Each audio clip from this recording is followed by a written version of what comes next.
for the meeting of the Board of Directors for Friday, May 24th, 2024. Please note this meeting is being recorded.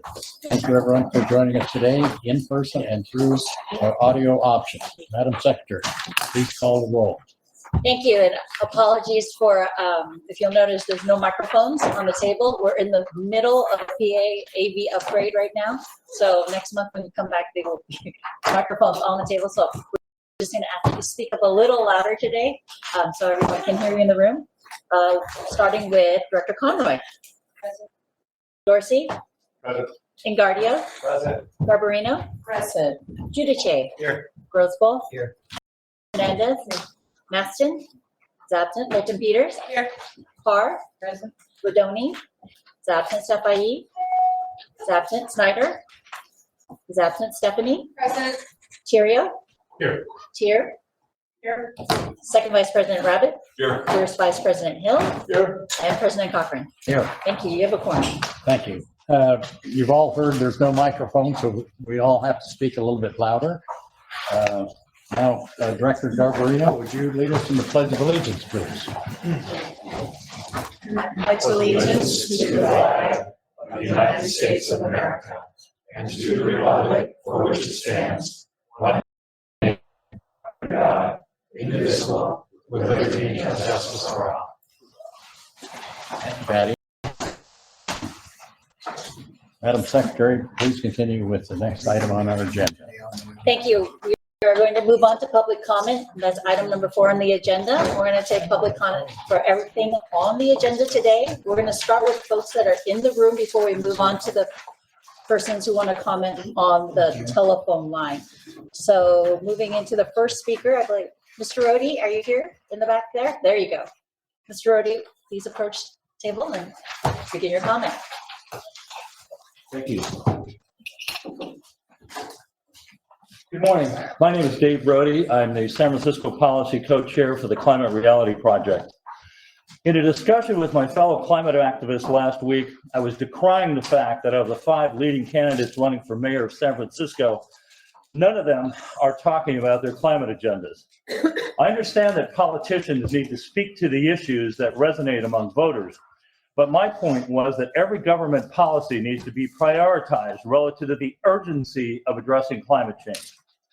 Your strategic plan speaks of a timeline and goals for green transportation options for bridge, bus, and ferry operations. It's a worthy plan, but the clock is ticking. UN climate scientists just reported that atmospheric CO2 is increasing 10 times faster than at any other point in 50,000 years.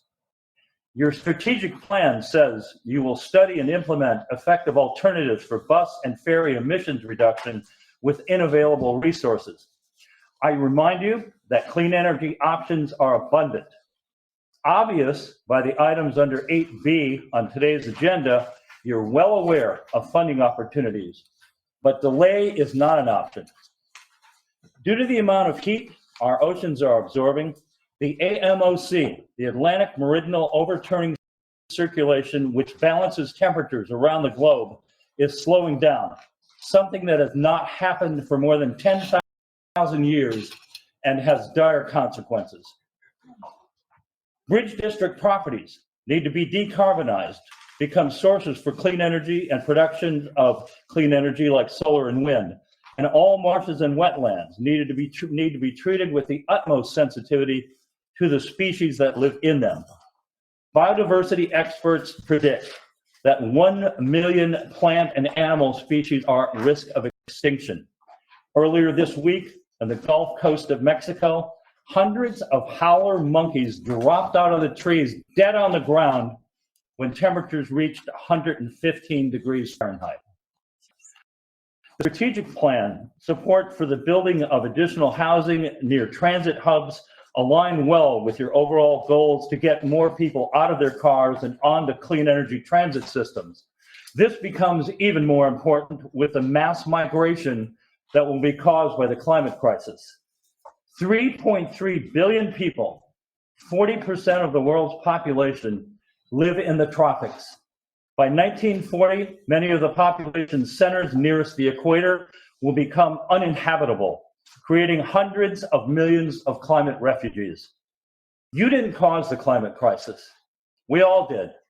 Believe me, I've spent a good deal of time admitting to the excess greenhouse gas emissions I've caused as an individual and as a former business owner. But this isn't about what we've done in the past. It's what we do now. We must act with a sense of urgency. As the Native American proverb goes, we do not inherit the earth from our ancestors. We borrow it from our children. Thank you for listening. Rhodey? Thank you. Are there any other speakers in the room that maybe we don't have a speaker card that'd like to speak? Please just stand up and let us know. If not, I'm going to move into the phone line. Justine, Good can morning. you go ahead and introduce the speaker you might have on the line? Absolutely. I do have one, and then I would like to poll if that's okay with everybody when we're done. Our first speaker is John Holden. Mr. Holden, go ahead. Yes, hello, my name is John Holden, and I'm a bus operator at the district. I used to work for San Francisco Department of Environment under Jared Blumenfeld. I had a contract from 2007 to 2010 to eliminate greenhouse gas in San Francisco. Being a fan of the bridge, and basically it was my playground as a child, I sent one of my colleagues up to the bridge to give money out to the bridge, and I believe the bridge is under a Hetch-Hetchy PG&E combination system, so we weren't able to disperse the funds to the bridge for greenhouse gas projects because it is under, and some city buildings are under Hetch-Hetchy. But not every solution is applicable to the bridge. So you have the fog, you have, I believe you have high pressure sodium bulbs and fog lights, and the heat from some of the applications will fail. So you have to use it as a complete overhaul. So what I would say is, let's please look at this holistically, maybe as organizational change with ADA and with the climate Title 24. You are going to be doing some major reconstruction and remodels, and this is going to trigger a lot of redundancy in the process of sustainability and ADA. So I've read some of the reports, and I'm concerned that you will be retrofitting and doing ADA work at the transit center that is going to be dismantled anyways, and there's going to be a new one built.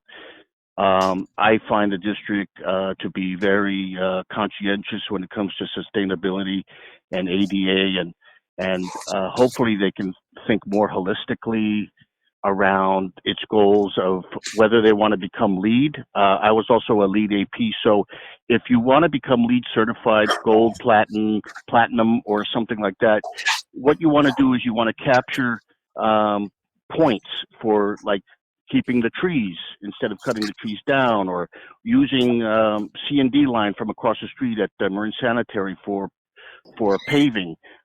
These points will go a long ways in order, if you want to be certified as a green LEED certified building in the future.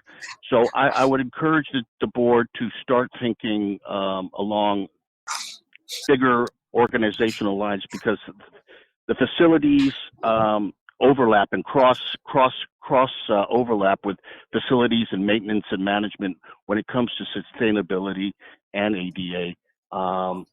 I find that there's a little bit of a disconnect between the departments, and hopefully that the departments can all get on the same page. Thank you.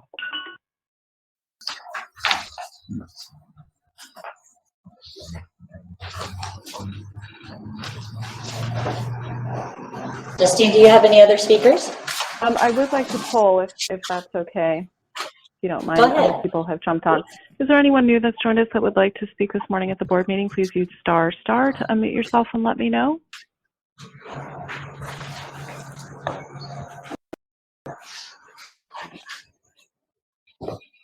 Okay, I believe we have no additional speakers. Thank you.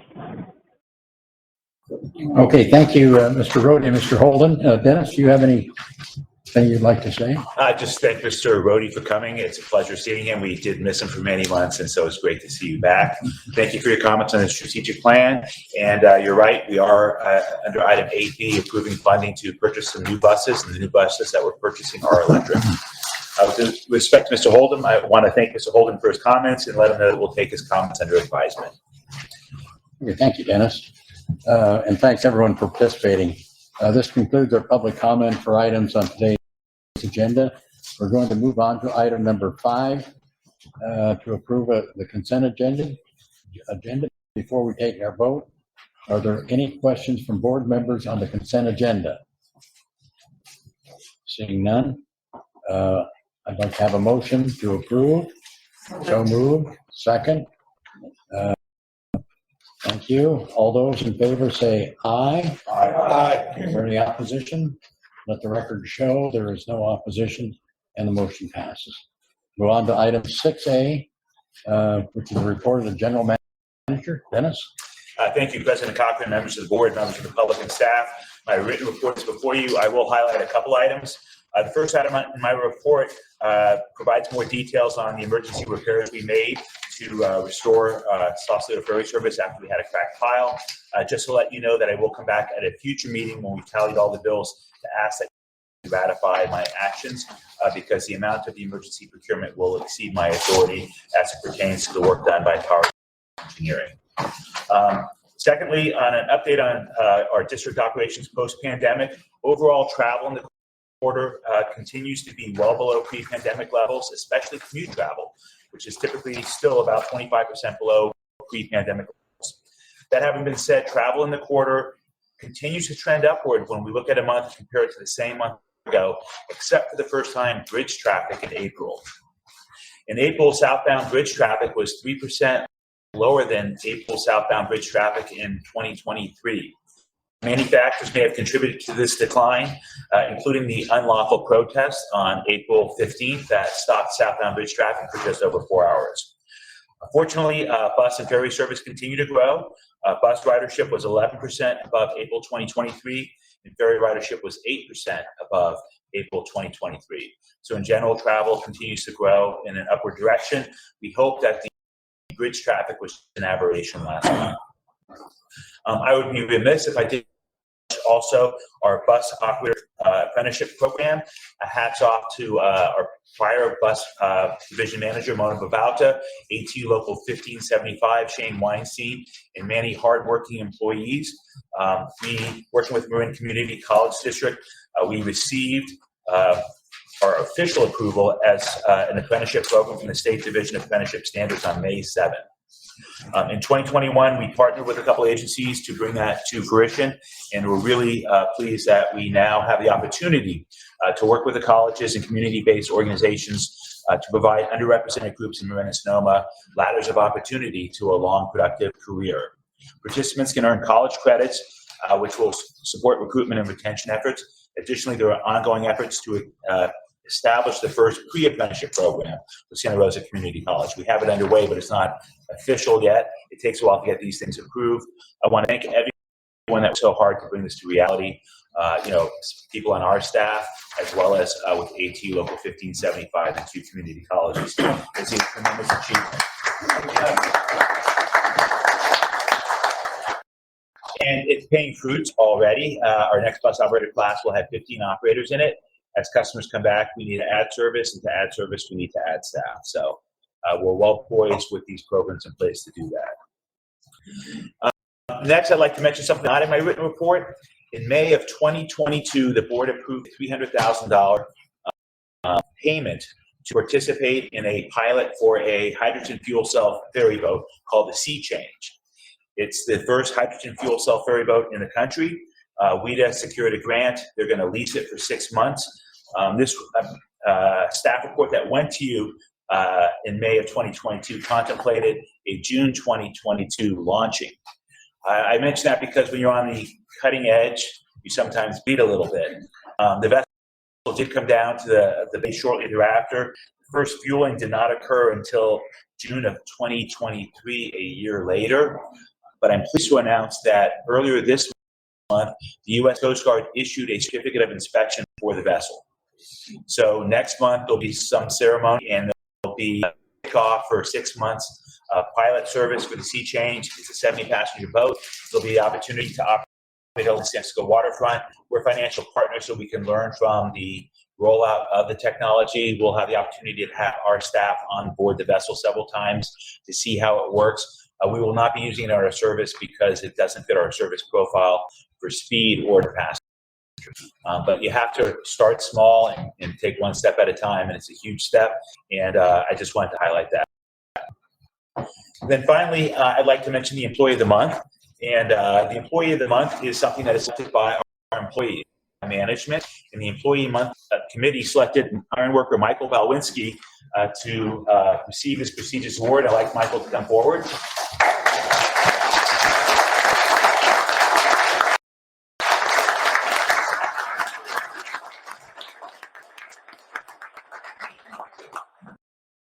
Sure. His coworker selected him because of who he is as a human being.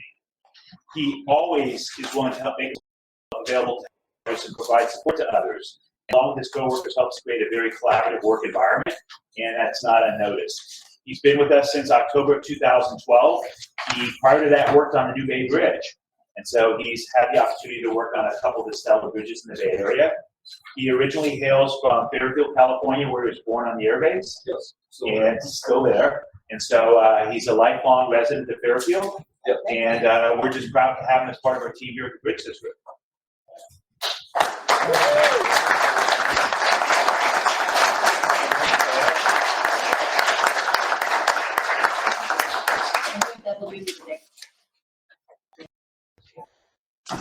And we're pleased that many of his colleagues are here. Now you get to say a few words. There you go. Well, I'm honored that I was nominated and I was chosen, and I couldn't have done it with all my coworkers and my supervisors, and there's a lot of good people that work here, and I enjoy working here. I enjoy coming to work every day. It's a very good place. Hopefully I get a couple more years. Definitely. I don't think I'll get it, but I'm grateful, and there's a lot of good people here, coworkers and internet.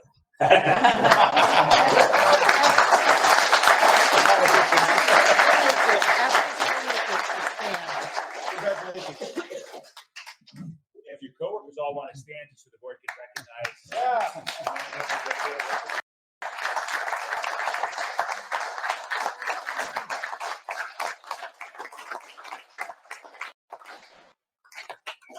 All right, thank you, Dennis.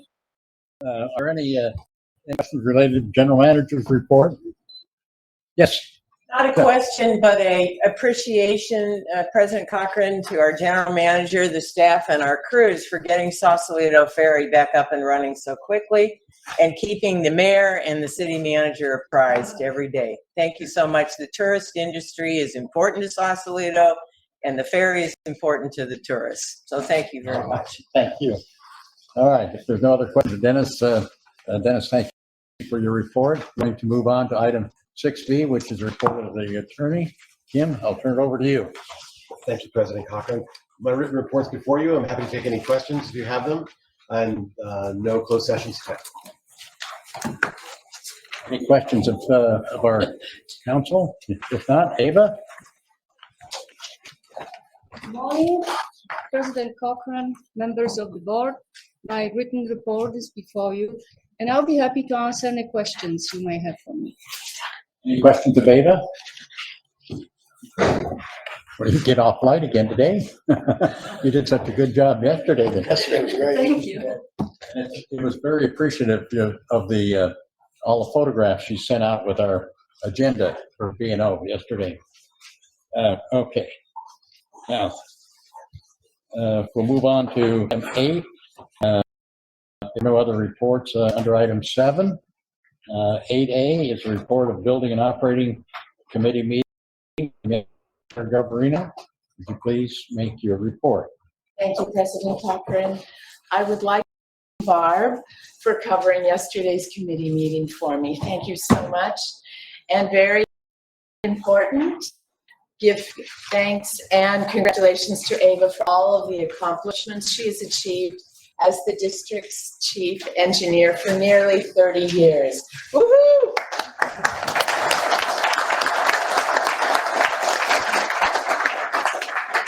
One of many moments of thanks.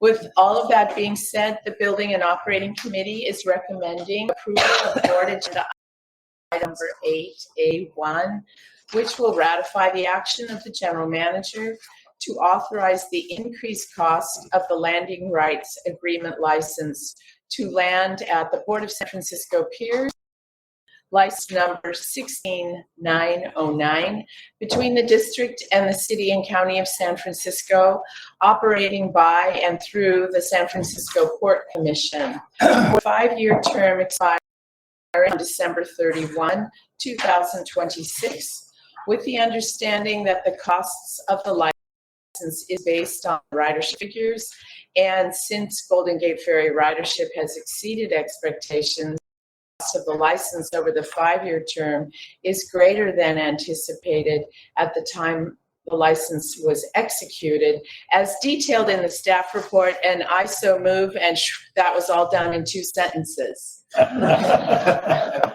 Thank you. Do I have a second to that motion? A second? I got 2 of them.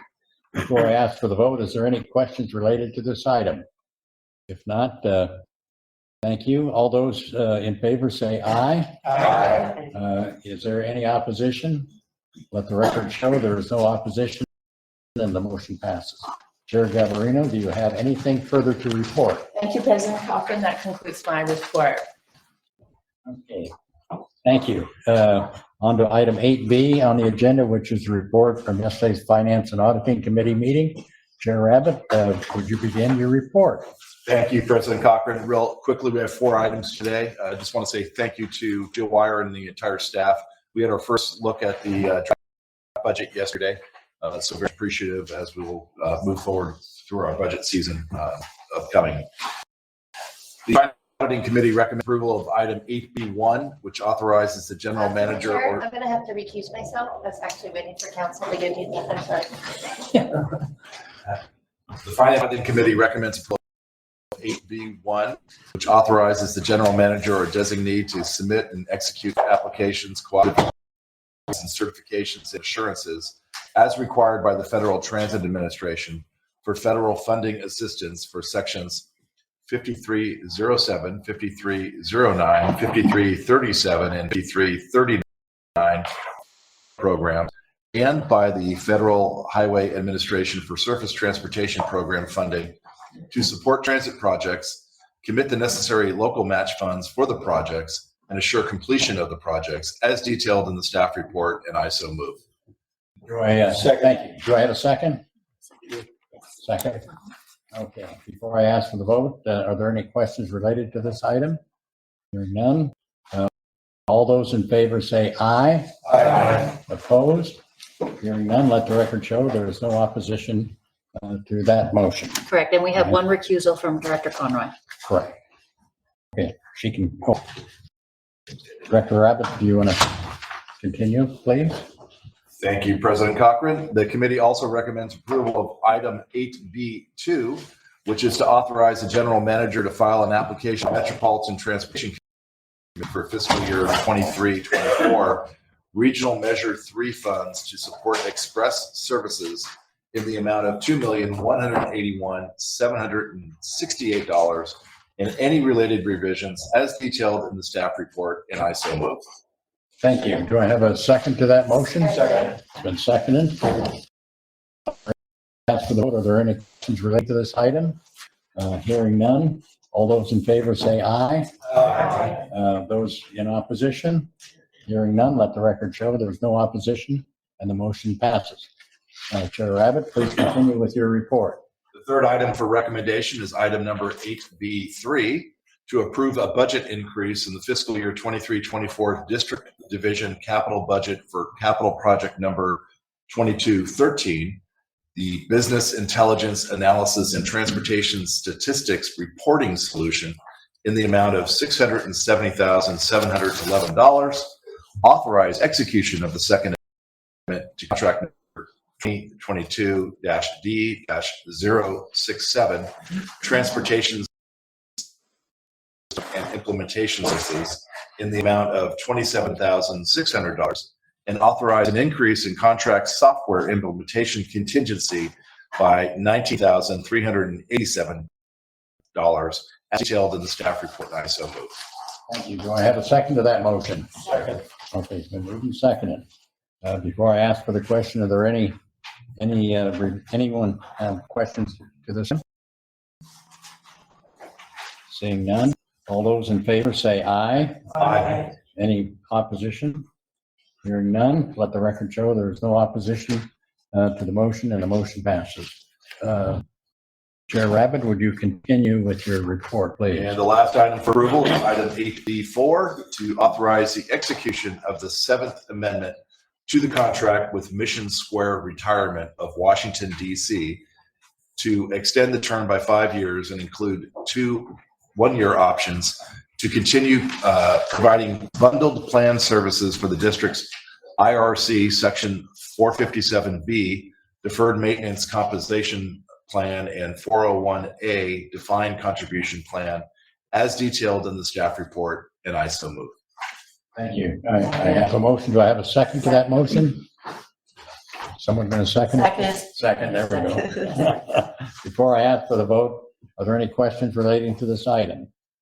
Seeing none, all those in favor say aye. Aye. Is there any opposition? Let the record show there is no opposition. The motion passes. Chair Rabbit, do you have anything further to report? Mr. President, that concludes my report. Thank you, Mr. Chairman Rabbit. Continue on to item 8C on the agenda, which is report of yesterday's Rules, Policy, and Industrial Relations Committee meeting. Chair Hernandez, please begin your committee report to the board. Thank you very much, Mr. President. The Rules, Policy, and Industrial Relations Committee recommends the approval of item 8C1, which will consider approval detailed in the staff compensation policy for all non-represented district classifications as follows. The Golden Gate Highway and Transportation District is committed to providing a fair, flexible, and competitive compensation program that will attract and retain employees at all levels. Compensation programs, policies, and procedures will be consistent with the district's Equal Employment Opportunity Affirmative Action Program. The district strives to provide total compensation for each position that is about the average of total compensation, the same position at other Baker agencies. Using salary survey findings, if a position's total compensation is more than 5% below market from the average of all of the comparator agencies, then as part of the district's next budgeting process, position's salary will be considered for reassignment to the closest district pay band that brings the total compensation to about the median from comparator agencies. This may be done by reassigning the position to a higher pay band that most closely aligns to the target salary, or may require individual adjustment of the salary band to remedy the situation. If any adjustment creates a compression issue with an adjoining position or a professional development plan, these positions will be identified for discussion and consideration for adjustments.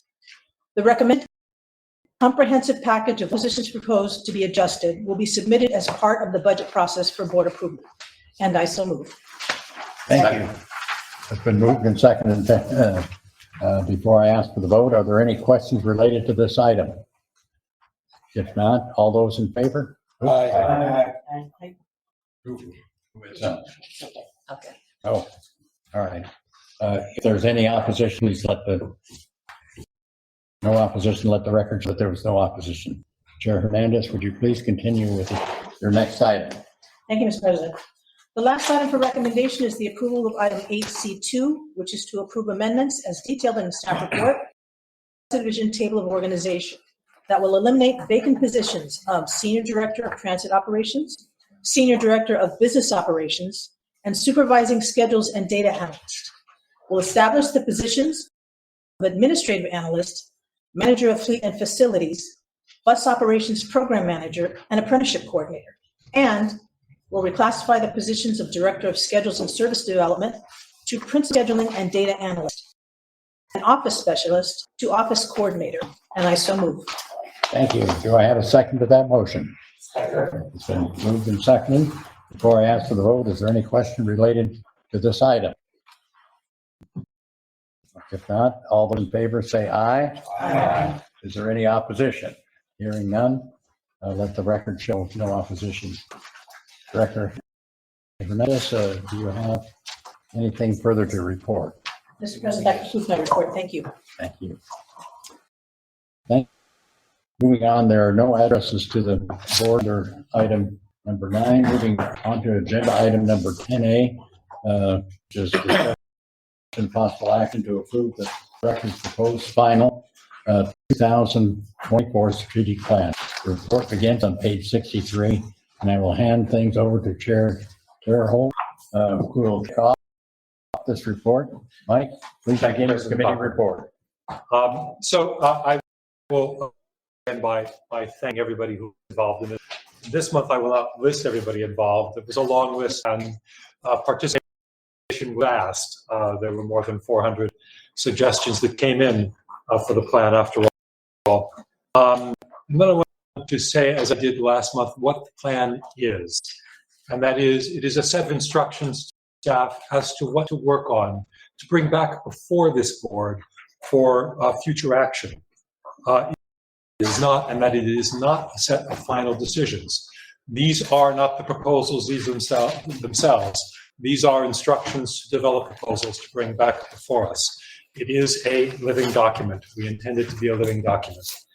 The version that you have before you this month differs from last month's version, primarily in tightening of language.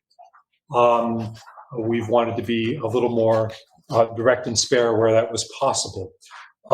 We did receive, and I am very grateful for this, quite a number of suggestions of comments on the last version. And some of those were incorporated into this version, and some were not. But I do want to thank everybody who provided those suggestions and talk a little bit about why we didn't necessarily include them, those that were not included. First of all, there was that tendency for being as brief and as terse as possible, a personal preference, not just on my part, but I think on others, to be more elegant and profligate in presenting, to lean more toward haiku than toward epic poem, if you would. Again, and also it is a living document again, and so wanted, instead of spelling out specific terms, sometimes to leave room for the changes that would inevitably occur, some of which might be as unanticipated as the pandemic was for us a few years ago, so that the plan respond to those, and the specific terms of the plan as they developed could respond to those changes. But I think most importantly, because it is a living document, it is important to view it as an invitation to advocacy. That is, we want those who have been involved in developing the plan, in making suggestions to the plan, to continue to feel involved in the plan and in its implementation. As these proposals are developed, we want suggestions to come in to the board. We want suggestions to come into staff. We want public comment, vigorous public comment when the occasion arises for it. We want the public, our partner agencies, our advisory boards, all to participate fully in of this plan. And there is another way in which it, I think, should be advocacy. And I'll point out one specific example among many possible. If you go to item 14, it says, work with regional funding partners and in cooperation with government and commercial entities to expand bus and ferry service beyond the 101 corridor, including access to high-traffic special events and recreational sites in the district service area during and outside of its normal operating hours, and additional links to the I-80 corridor. That is something clearly we cannot do on our own. We right now are not able, with the funding that is available to us from tolls, to achieve even the level of service we had before the pandemic, let alone add in new service. We need partners, but we are we have resources available to us in which we can respond to other needs if we have funding, if we have to help us do that. What we want to say here is we are here to dance. You, the public, and other agencies and our advisory boards help others step away from the law and come meet us on the dance floor. Help us do what we as a district can do, what we should do, especially in an era where we need to move away from the automobile transit for more than just commutes. That is here. That is an opportunity that we want to present to you and to say, give us the chance to do these things. We can't do it on our own. Advocate for us, not just here, but before those other agencies, before the government, before private entities, all of those who might partner with us to make the suggestions in the strategic plan a reality. And so again, my thanks to everybody involved in this. And with that, I would actually ask for someone to make a motion to approve this plan. Okay. Second. There's been a motion to approve, and is there a second? Second, all right. Before we vote on this item, is there any members that would like to say something? Yes, Stephanie? Thank you. So I want to appreciate Commissioner Terry for your initiative on this. It's really a helpful plan. I also want to thank our general manager for a conversation that he had with Commissioner Thier and me yesterday. You know, a lot of network management process at MTC to coordinate transit agencies and transit. And for that reason, I'd like to ask for consideration that goal number 9 be brought back to us in the future with just a little additional wording, Michael, not a lot, but that would do two things. Would acknowledge that it's in our best interest to work with transit agencies to fully utilize excess property or coordinate on shared use of properties that the district has to facilitate this coordination of transit services. And secondly, I'd like to ask for a specific reference to the Mascots program. That's an acronym. I'm not going to go into what it means, but it is a coordination effort currently underway in the North Bay to coordinate.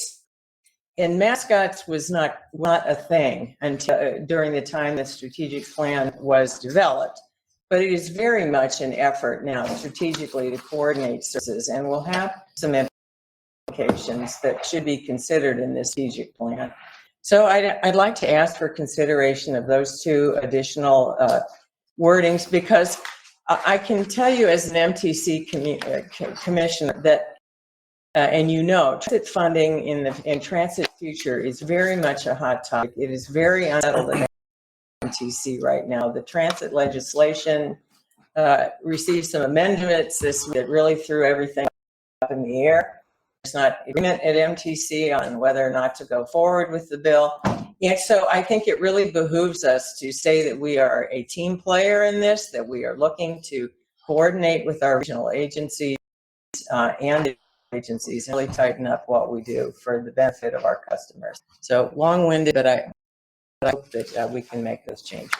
I want to say something first. She may have to. Actually, keep go first. Yield to Michael. Yeah, of course. Thank you. Always. Well, I have two things. One would be to suggest an amendment to 9, and that is to say, you say right now, support the regional work management goals, such as embodied in the Mascot program. Not necessarily as definitive, because again, this is a 5-year plan. The Mascot program, anything else in the course of those 5 years, but we do want to acknowledge that if you want to acknowledge that specific effort is important by doing so. So I will suggest that amendment. I guess I can move that amendment. Well, yeah, you can. I could move that amendment and look for a second. Okay, is there a second for that amendment? Second. Okay, moved and seconded. On the other item, the sharing of facilities, we did see that suggestion. We did not think it necessary to include that in the strategic plan because it is something we already do. If I don't know if it's necessary actually to state again what we already do.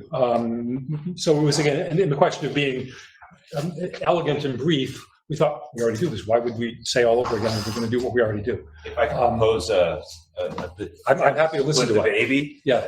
for your consideration, Mr. Chairman. 19 could be amended. 19. Yeah, just to talk about score. I mean, first to Director Tirio's point, we do share facilities. You know, the Santa Fe Transit Center, the bulk of the bus bays are used by other operators, not us, even though we own and maintain the facility. Some of them compensate us a little bit to maintain it. At our Novato bus yard today, we have Marin Transit's paratransit contractor parking vehicles there. And at our Santa Fe bus yard, we have Marin Transit's paratransit contractor parking vehicles there. And then we use other people's facilities. Santa Rosa Transit Mall. And so there's a history of collaboration that goes back longer than a few people who may even be alive, looking back at the far end of the room. And so the collaboration goes on, but maybe under 19, explore opportunities and possible mechanisms, support efforts to further shared use facilities for transit as well as jointly developing housing, if that was okay with the chair. I would suggest that as an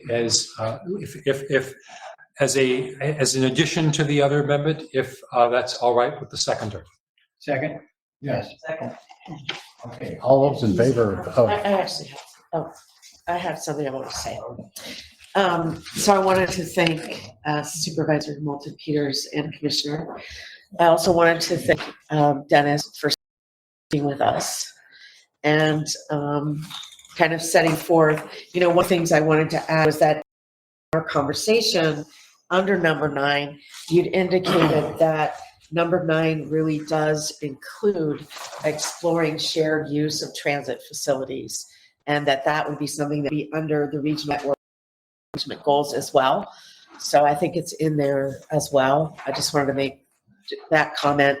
And then I really want to make a comment about Mike Terrio, because I want to say I've been on many boards, many commissions. I've been, you know, in boards that aren't elected, things that are elected, and coming up with a strategic plan is almost impossible to do because all of us have so many different ideas. And I really want to thank Mike, sorry, I'm not going to use your official name. I really want to thank you because this is what I see as your legacy as president, bringing us together in so many ways that I never thought were possible, getting us all on one program and marching forward together in unison. This plan, I hope, will outlive all of us. Not Dennis, because Dennis is going to be here forever, but all of us as directors. And I really think it is a gift to the district to have us thinking in all these different ways, having a living document that we can amend. So my virtat is to you, former President Terrio, and I want to thank you for your work because I don't believe this would have happened without it.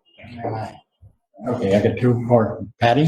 Thank you. I would like to thank you for those comments and also launch off of what you had said as a member of the committee. The spirit that you brought to this really was a driving force that was graceful and helped propel us to the place, which at the beginning with all of the work that we presented to the staff wouldn't have been possible without you. Staff, oh my God, from the very beginning were the driving engine. Jennifer, Joe, all of you. Yeah, Dennis, it was incredible to watch, truly. I've sat on a couple of boards, and to the very beginning of this, I thought, oh, not gonna happen. And it did because of your skill and the effort that you brought to it with professionalism and again, with grace. Thank you. Thank you. I want to thank the supervisor for her comments in regards to Mascot. I sat in on an ad hoc committee of SCTA last Monday, where we were given a presentation on Mascot. And when it's done, I believe in December, I believe it's going to finish up. There'll be 26 different recommendations. Couple of interesting side notes. One of the top complaints of our not our customers, but customers in general, is the time that it takes to get from point A to point B. And then a few tables later, you'll notice that the Golden Gate District and bus service exceeds the expectations of customers. In fact, my hometown, Roanoke Park to Santa Rosa, we're able to get us there in 21 minutes, where it takes an hour and 15 minutes from Sonoma County Transit. So I just have a quick note. Some of that Mascot proposal will discuss the coordinated claim, and that is a critical source of funding to the Bridge District. So hopefully we'll proceed with caution and with the best intent. You know, I understand nobility of purpose, but I just kind of want to remind the board of that. Thank you. Thank you. Dennis or David? Yeah, no, thank you very much. Remind you though, it is a 5-year plan. I hope that we all outlive the plan. Or else the clock is ticking. We don't know it. I want to thank Michael as well, and I do think and staff. I do think with everything that's going on and all the turmoil in the transit and the reshifting of commutes and obviously the financial implications that all that brings, it's very timely to move in this direction.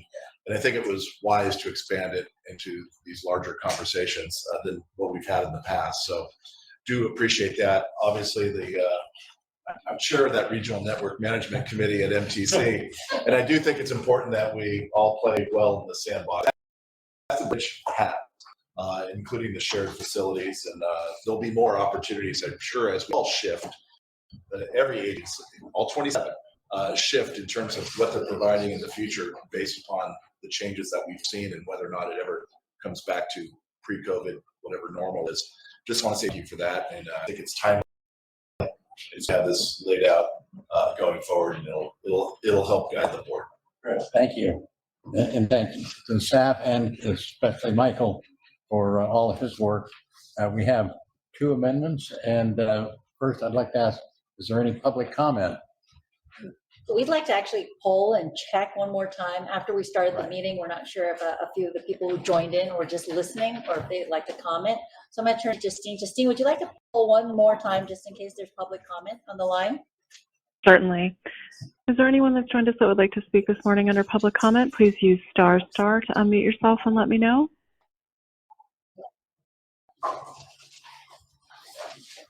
Again, if you'd like to speak, please use **. Unmute yourself and let me know. I am not hearing any additional speakers. Thank you. Thanks, Justine. So it sounds like we don't have any additional people who joined after the meeting started. That one is fixed, so we're okay.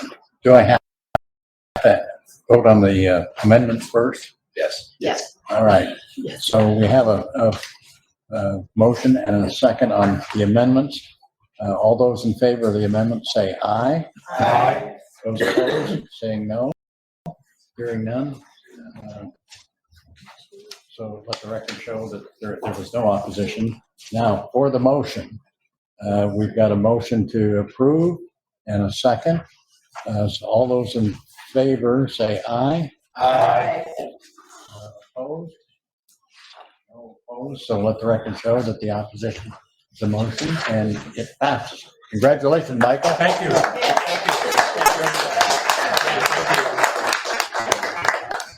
And also, don't forget, we've got Joe and Jennifer that did an immense amount of work on this, and Michael kept them busy. I left Joe hanging down there at the end there just in case he needed to spell me. It was a tag team. All right. Moving on to item 13 is communication. Some of the communication listed have been provided to you, but if you would like to receive a copy of any of the communication, please contact the district secretary's office. That takes us to the end of the agenda. And there are no further items to be presented to the board. Mr. Chairman, I have a Yes. special amendment to, or a special request on the item 14 on adjournment. Yes. I'd like to make a motion from the Board of Directors Dennis Joseph Mulligan was born in 1926 and passed away on May 11th, 2024, joining his wife Kathleen. Dennis was 98 years old and produced 6 Mulligan children, including our general manager. Dennis emigrated to San Francisco in 1954, a native of County Longford, Ireland. He was more than 70-year member of the Carpenters Union Local 22. Dennis was a leader in the Irish community. I had the pleasure of knowing him for a very long time, and he was an integral part of the San Francisco family. I respectfully request that we adjourn in memory today of Dennis J. Mulligan, a truly great man, and honoring a life well lived, and further express our deepest condolences as the Board of Directors to Dennis and the entire Mulligan clan. Thank you. And we are going to adjourn in his name. And also one other member of our bus mechanic is Roger Head. So if we could have a moment of silence for Mr. Mulligan and Mr. Head.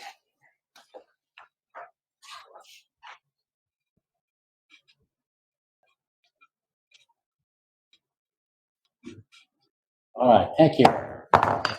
Concludes the meeting.